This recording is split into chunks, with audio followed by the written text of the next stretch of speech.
The trilogy was written around about 1974. We got the idea of writing something that really described the area.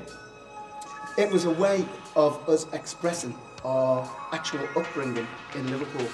So we came up with 3 songs like Liverpool 8, Children of the Ghetto, Stanhope Street. That's basically how the trilogy came together. Well, to me, the trilogy has come to mean everything that happened to me as a kid growing up in an area like Toxteth. We wanted to take it live. That was the only vehicle that we had to get it out there. And the Chance didn't have the type of audience where we could possibly perform any of them type of songs. There had to be more to the group than doing OJ's songs at the It was time. when we went to the States with David Essex. Supposed to be just doing backing vocals, and then he asked us to do a spot before his show, but we didn't have our band with us. So Tony Hall, who came out with us, our manager, he got Miles Davis's band, wasn't it? That's right. And then the next day we got with them for a rehearsal, and they were amazing. Yeah. And we used to wear suits then, uniforms and all that. And when we played with these guys, we just give them up. Suits went, and we just went freestyle. Great musicians. Yeah. And also... That's where all things changed. Yeah. And that's also we realised that we had to be ourselves. Basically, that's what Dave's saying. The only way you can be yourself is by performing things that you've written yourself. Yeah. And that's why the sort of trilogy became so important to us, because it was one of the most serious things that we'd written up to that point. Yeah. You've got to find your own little niche. Our little niche was music. In terms of commerciality, we knew that the 3 songs weren't you sort of put out and play on the radio and get in the charts type tracks. But basically they gave us what I think every band needs, and that's credibility. Because we've had some amazing covers on Children of the Ghetto. People like Mary J. Blige, Courtney Pine and Philip Bailey. It makes us feel proud because there's one thing black groups don't get in this country, is credibility. They don't get that.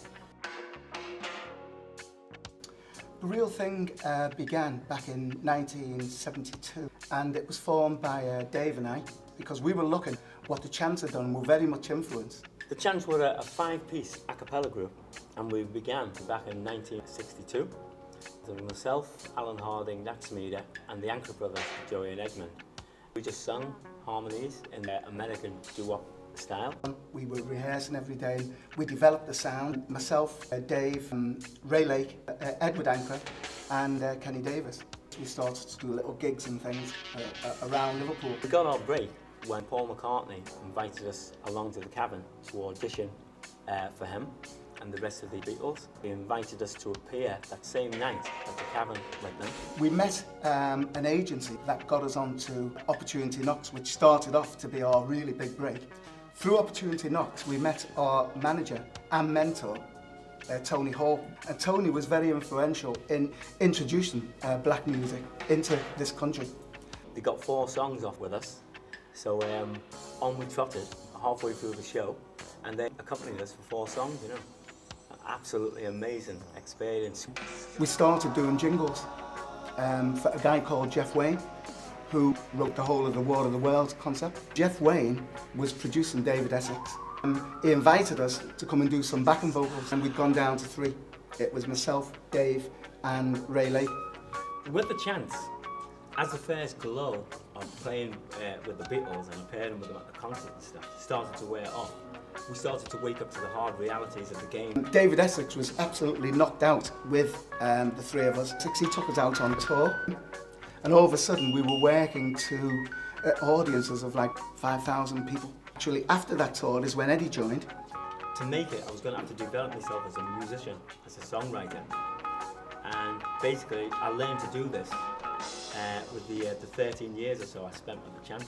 But after 13 years, I realised that, hey, we're not going to make it. And I think we acquired the song You To Me Are Everything, which was written by a guy called Ken Gold. And while we were actually performing Earl's Court with David Essex, it was actually released. Within 2 weeks of us doing Earl's Court, it was up to #1.